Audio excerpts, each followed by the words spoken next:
This is SelfWork, and I'm Dr. Margaret Rutherford. At SelfWork, we'll discuss psychological and emotional issues common in today's world and what to do about them. I'm Dr. Margaret, and SelfWork is a podcast dedicated to you taking just a few minutes today for your own self-work. Hello and welcome back to SelfWork. I'm Dr. Margaret Rutherford. I'm a clinical psychologist. I've lived in Fayetteville, Arkansas for now 30 years. And I started SelfWork to extend the walls of my practice to those of you who might already be very interested in psychological or emotional issues. Maybe you're in therapy. To those of you who are looking for some answers to issues you're having with yourself or maybe with a loved one. But then also to a third group of you, those of you who think psychotherapy is something that only weak or fragile or weird people do, maybe even self-centered. But I'm here to suggest to you that that's not true. It takes a lot of courage to enter therapy. It takes a lot of courage to self-reveal. So this podcast is my effort to help you do your own self-work, whether you do that on your own or with a therapist. Generally, when someone is called a bundle of nerves, they're not describing a state of being that's pleasant or desired. Those nerves could range from the fairly common experience of self-consciousness, where you have a heightened sense of yourself, to actual social anxiety, when the fear of being perceived negatively or being scrutinized by others can lead you to avoid interaction altogether and have complete dread of a party or a meeting, going to church, or to a family gathering. Of course, anxiety can have a very real source, such as if you fear scrutiny or even abuse from a parent or a coach or a spouse. But in social anxiety, the most innocuous situation can hold dread. Today, we're going to talk about what you can do about that dread, how you can allow for helpful self-consciousness, or maybe a working term for that would be healthy self-awareness, but also how to cope with real fear of being in social settings altogether. Your social muscle, the ability to be with others comfortably and non-self-consciously, can grow stronger. But what the pandemic has taught us is that even in the most socially comfortable among us, that muscle can atrophy as well. And if it was never strong in the first place, then the task to exercise it can seem very daunting. So how can you learn how to stop telling yourself that you must look stupid or you're out of step or you're looking weird and begin instead to become more comfortable in your own skin and work with your anxieties around being with others? That's SelfWork for today. The listener voicemail is from a woman who sent me a message that ended abruptly with the words, "It's women like you." I'll share that voicemail with you. I'll share my response and what concerns me the most about her message. It may not be what you think, by the way. Certainly, a little healthy criticism is a good thing. First, let's hear from one of our wonderful sponsors, Athletic Greens, or AG1. It's so helpful as you approach whatever holiday stress you might have to start your morning with self-care.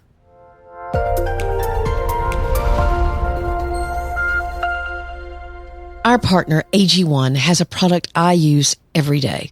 I started taking Athletic Greens, frankly, because they were interested in sponsoring SelfWork, and I never recommend something to you without trying it first. With one scoop of AG1, whose taste is somewhere between sweet and tart to me, you'll get 75 high-quality minerals, vitamins, probiotics, adaptogens, and whole food source superfoods, which support everything from your gut to your immune system to your energy level. I love it because whether I'm home and about to go out for a walk or traveling and about to spend time with friends and family, I can start my day proactively, knowing I'm doing something for my own self-care. If you're like me, self-care can get lost for sure. In fact, its founder, after having severe gut issues, realized he was taking over $100 a day worth of supplements, which had their own very complicated dosage routine, so he created Athletic Greens. To make it easy, and because you're a SelfWork listener, Athletic Greens is going to give you a free 1-year supply of immune-supporting vitamin D and 5 travel packs with your first purchase. All you have to do is to visit athleticgreens.com/selfwork. Again, that's athleticgreens.com/selfwork to take ownership of your health and pick up the ultimate daily nutritional insurance.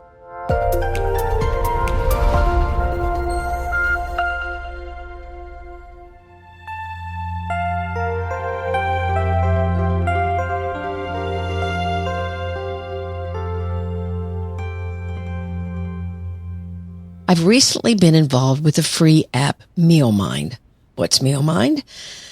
These are recorded sessions with real people who agree to talk about their real mental and emotional issues with a real therapist. and then have that conversation shared with anyone who wants to listen, again, for free. So you can listen into a session and learn how to understand a problem in a different way, or hear how the very process of talking with a therapist can turn on some light bulbs for you, because you see and hear that done for the patient.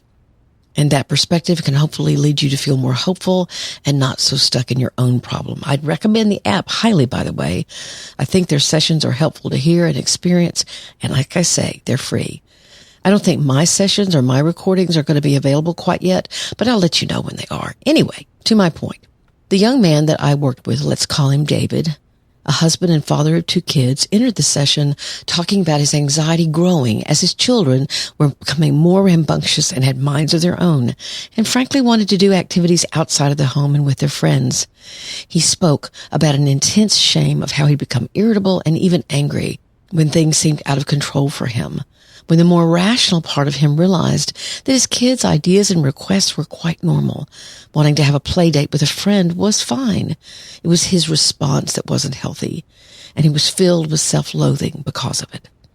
I won't go deeply into what we discussed, although you can probably tell that the session was just as much about how he could show more understanding and compassion toward himself for his anxiety as it was about the anxiety itself.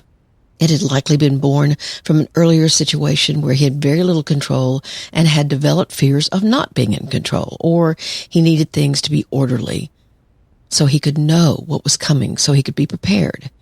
He said he'd always had anxiety, but said it in a very self-deprecating way.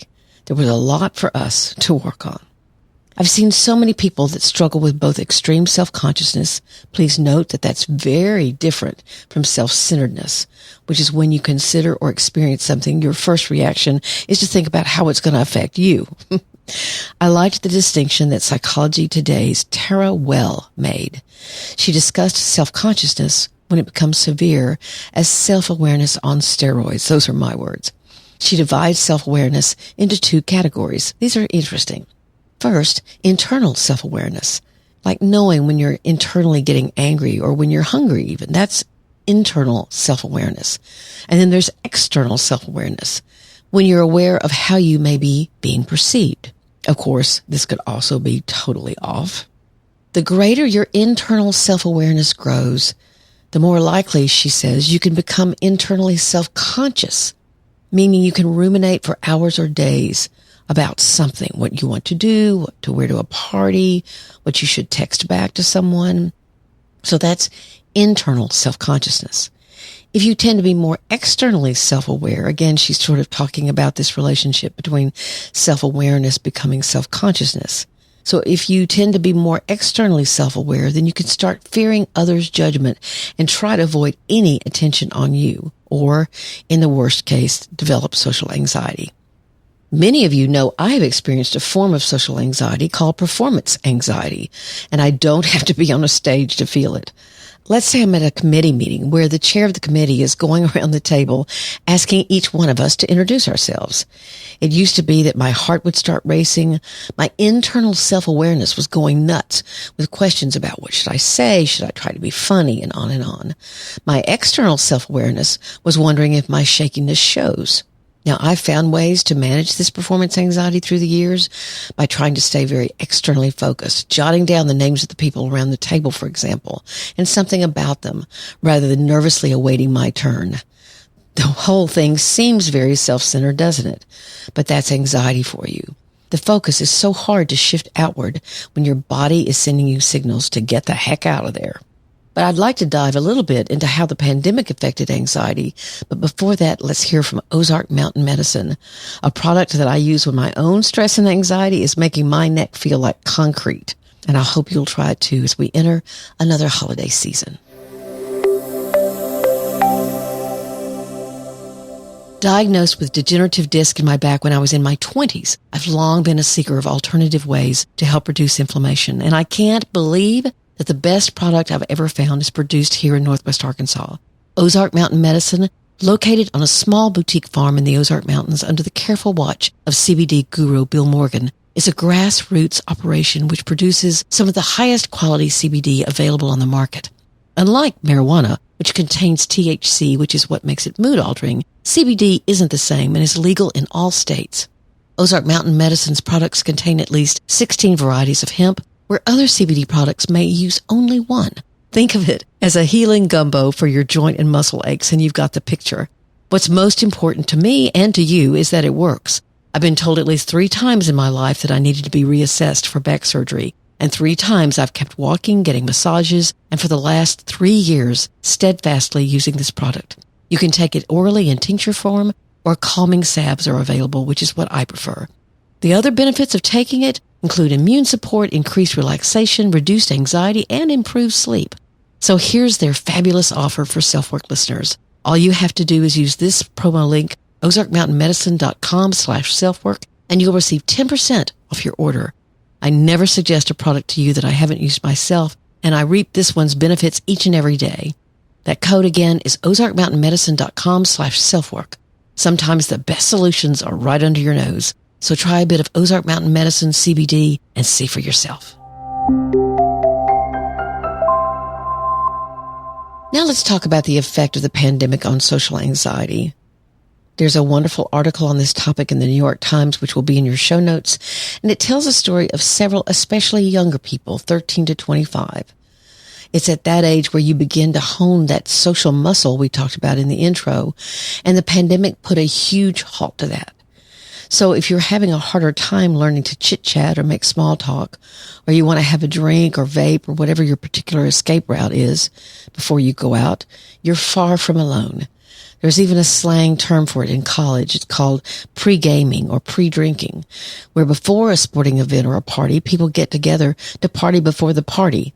And guess what that's about? It's about social anxiety and potential addiction, of course, but initially social anxiety.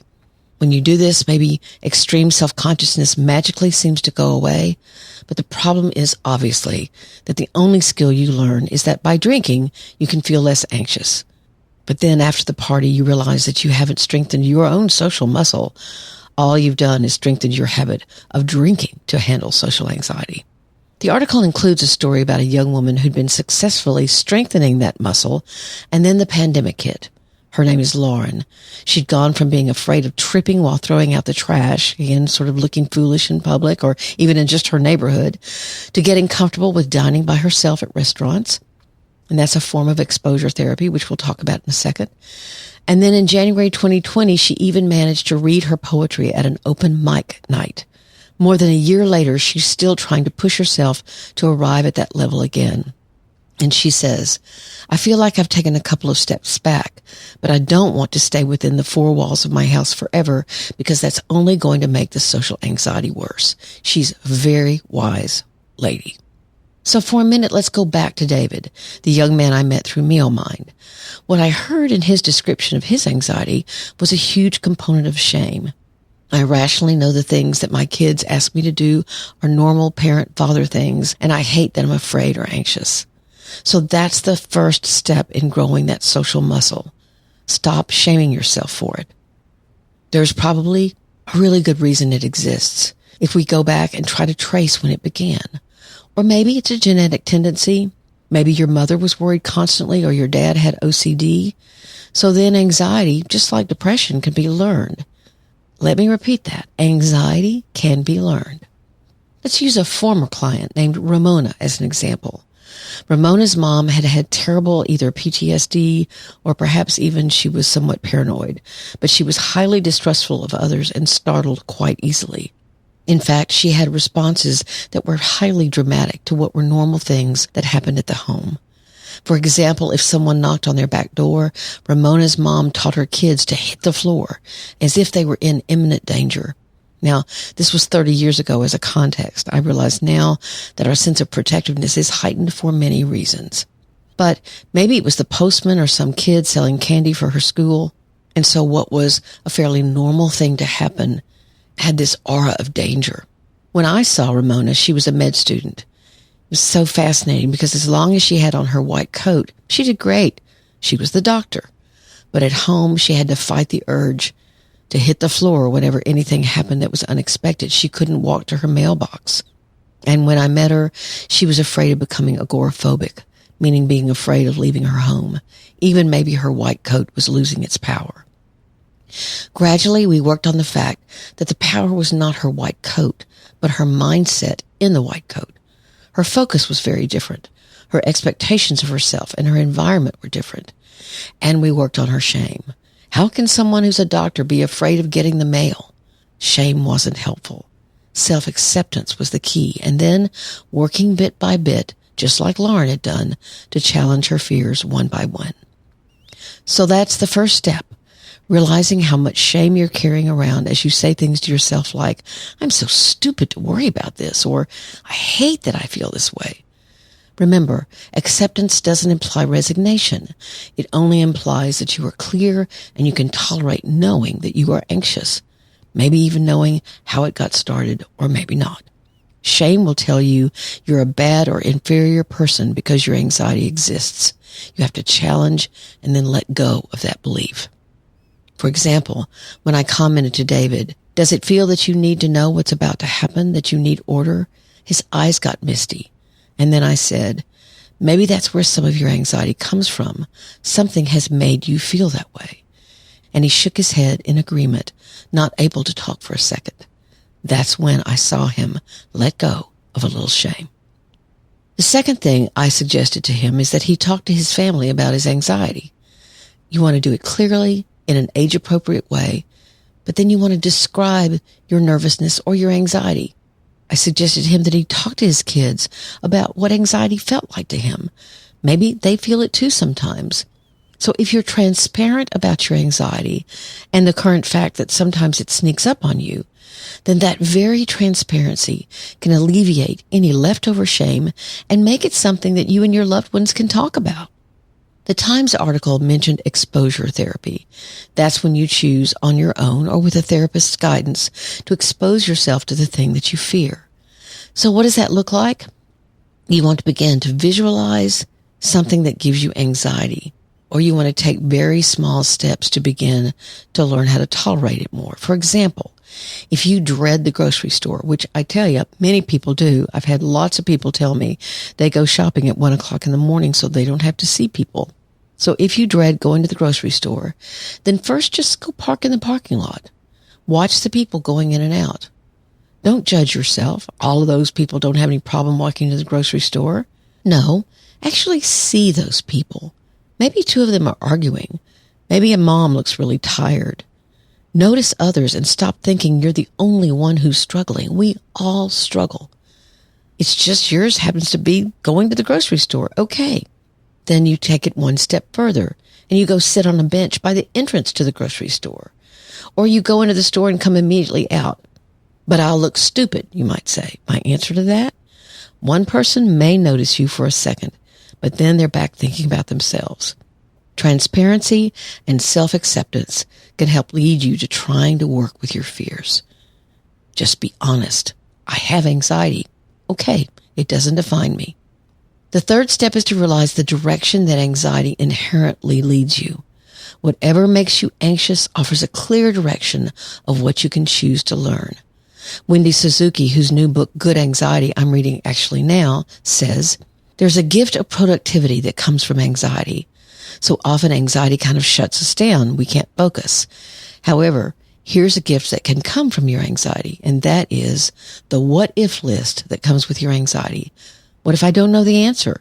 What if they ask me about this part of the book and I can't remember the study? Everybody can turn your what if list into a to-do list. It's satisfying because, again, going back to evolution, our stress response and the anxiety response evolved to be resolved with an action. Our stress is getting our muscles active to do something, to take some action. So many of you have let me know that one of the reasons you listen to SelfWork is because of the emphasis on what you can do about it. So that's the point. Our emotional anxieties and fears can be worked through bit by bit, and the gift is the fact that they point us in a direction we need to go. You can choose to never do what you're anxious about, or you can choose to practice tolerating it. For example, maybe in the past you found an excuse not to go to some open house that a friend is having. This time tell yourself, I'll stay 10 minutes.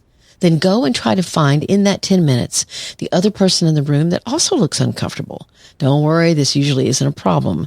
They're the one that's hanging around the food so they have something to talk about, or is helping the host in order to give themselves something to do, or is taking a tour of the house just to get them out of the main area. Anxiety is very common. It's just that some people have a more proven or practiced way of coping with it. But you can do that too, just like Lauren did, one thing at a time. Detachment can help here as well. And I've talked several times on SelfWork about naming your anxiety. I call mine Bob. Naming your anxiety shifts your perception as something that's happening to you, but isn't you. You don't tell yourself, oh, I'm so anxious. Instead, you say, Bob's here, or I can feel Bob arriving on the scene. Then get externally focused. You know, one of the guys I've trained with from time to time always says, now rinse and repeat, meaning go to it again. So here are the steps. You lean into your anxiety. You work with it and not hate it. You let go of shame. You're transparent so you can talk about it openly. You look for the direction it's sending you or the important message it may have for you. You detach and see it as not me, but something that's affecting me. And then rinse and repeat. You gotta practice. Speak Pipe message from drmargaretrutherford.com. I decided to use this voicemail today not to prove anything, but to make a point about how people are talking to one another these days. I don't like what's going on. Many of us don't. It can lead to resentment and fighting about what's right and even violence. So this voicemail is from someone who thinks I'm joking about narcissism. But to me, this way is the wrong way to try to begin a dialogue. In fact, there's no effort at dialogue. I ran into your SelfWork on iTunes and thought, cool, we need someone doing a series about self-work. And I see where you also contributed a lot to mental health sources that I definitely find credible. But then you joke about being narcissistic, and I thought, how weird for a person in your profession to joke as if that's funny. And then you describe what NPD isn't, and that's usually how most authentic, ethical mental health professionals do, to get that out of the way, to get what people think narcissism is out of the way. And then you go on to give inaccurate, outdated, mythological, statistically impossible information about narcissism. And I thought, wow, that's so revealing who you are and how generous you are with the truth. Wow. I just can't believe women like you exist. In fact, I think women like you. So what I did was I waited a couple of days thinking about how I wanted to respond, and I wrote her an email. I said, hello, I've waited a couple of days to respond to you, but I hope to set up a conversation with you that hopefully we could both learn from and not have it devolve into accusations or labels. If you're interested in that conversation, please email me. If not, I understand. I never heard back from her. So, it's women like you. That's the phrase that brings to mind so much of what I hear, and probably you hear, from people who disagree, slightly or vehemently. The tendency now in our culture to label each other before we've even had time to listen to or get to know someone can be really devastating. I actually would have loved to have heard what she had to say, and if I was wrong or outdated or whatever about something, I'd be glad to talk about it and learn. I did look her up, and she does a lot of writing about narcissism. The only thing I can figure out that she might think I'm laughing about is when I say that I'm just narcissistic enough, and then I go on and talk about making the decision to begin putting my work on the internet. I was referring here to healthy narcissism, and I pulled a quote from a recent article on the website Psyche that's really talking about the spectrum of narcissism. Essentially, we're not either Mother Teresa or someone with NPD. Most of us fall on a curve in between the two, exhibiting personalities that either have more narcissistic elements or fewer. For most people, narcissistic qualities aren't considered damaging enough to be diagnosable. In fact, some narcissistic traits might even have positive aspects. With personality, there's always a trade-off. So, I'm not sure what she was referring to, and perhaps I'll never know. But what I really wish, and the reason why I brought this voicemail to your attention, is I'm trying to say, let's have respectful discussions. Let's learn from one another rather than labeling someone with malintent.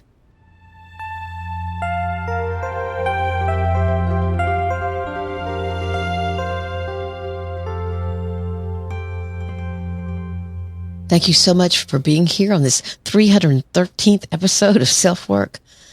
I'm going to be recording one more, and then I have to go on my medical leave. We've got guest hosts appearing. We've got some great interviews that are coming up, and I sure am hoping that I'll be back in the saddle in January. You can reach me by email at askdrmargaret@drmargaretrutherford.com.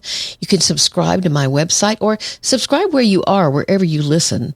That's great. But you can also subscribe at my website, drmargaretrutherford.com. And if you do, you'll receive a weekly newsletter that talks about what I'm doing, maybe gives you some ideas about some books that you might want to pick up.